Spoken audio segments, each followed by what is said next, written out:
Bihar voter പട്ടിക പരിഷ്കരണത്തിൽ കേന്ദ്ര തെരഞ്ഞെടുപ്പ് കമ്മീഷനോട് വിശദീകരണം തേടിയിരിക്കുകയാണ് സുപ്രീം കോടതി. കരട് വോട്ടർ പട്ടികയിൽ 65 ലക്ഷം പേരെ ഒഴിവാക്കിയെന്ന ആക്ഷേപത്തിലാണ് നടപടി. ശനിയാഴ്ചയ്ക്കകം മറുപടി നൽകാനാണ് സുപ്രീം കോടതിയുടെ നിർദ്ദേശം. ഷപ്നയാണ് ലീഗൽ ഡെസ്കിൽ നിന്നും ചേർന്നത്. ഷപ്ന, എന്തൊക്കെയായിരുന്നു സർക്കാരിനോടുള്ള സുപ്രീം കോടതിയുടെ ചോദ്യങ്ങൾ? സേതു, ബീഹാറിലെ വോട്ടർ പട്ടികയുമായി ബന്ധപ്പെട്ട് കേന്ദ്ര തെരഞ്ഞെടുപ്പ് കമ്മീഷൻ വിശദീകരണം നൽകണം എന്നാണ് കോടതി നിർദ്ദേശം നൽകിയത്. ആധാർ കാർഡ് ഉൾപ്പെടെയുള്ള രേഖകൾ ഇത്തരത്തിൽ ഈ വോട്ടർ പട്ടികയുമായി ബന്ധപ്പെട്ട് പേര് ചേർക്കലുമായി ബന്ധപ്പെട്ട് അംഗീകരിക്കാനാവില്ല എന്ന നിലപാടായിരുന്നു കേന്ദ്ര തെരഞ്ഞെടുപ്പ് കമ്മീഷൻ നിലപാട് സ്വീകരിച്ചത്.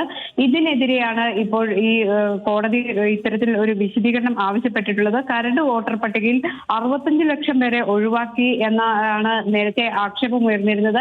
ഇത്തരം രേഖകളുടെ അടിസ്ഥാനത്തിൽ വോട്ടർ പട്ടിക തയ്യാറാക്കുമ്പോൾ 65 ലക്ഷം പേർ പുറത്താകും എന്നത് സംബന്ധിച്ച് വലിയ വിവാദങ്ങൾ ഉണ്ടായിരുന്നു. ഈ ഒരു സാഹചര്യത്തിൽ കോടതി ഇതിനെ വിമർശിക്കുകയും ചെയ്തിരുന്നു. ആധാറും അതോടൊപ്പം തന്നെ തെരഞ്ഞെടുപ്പ് തിരിച്ചറിയൽ കാർഡും വോട്ടർ പട്ടികയിൽ പേര് ചേർക്കുന്നതിനും ഉപയോഗിക്കാം എന്ന നിർദ്ദേശം കോടതി പുറപ്പെടുവിക്കുകയും ചെയ്തിരുന്നു. കരട് പട്ടിക രാഷ്ട്രീയ പാർട്ടികൾക്ക് നൽകിയിരുന്നോ എന്ന് കോടതി ഇന്ന് ചോദിച്ചിട്ടുണ്ട്. കരട് പട്ടിക പ്രസിദ്ധീകരിക്കുന്നതിന് ഈ രേഖകളുടെ അടിസ്ഥാനത്തിൽ പ്രസിദ്ധീകരിക്കുന്നതിന് തടസ്സമില്ല എന്ന് സുപ്രീം കോടതി വ്യക്തമാക്കുകയും ചെയ്തു.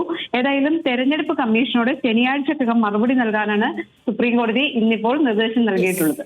ഓക്കെ ഷപ്ന, വ്യക്തമാണ്.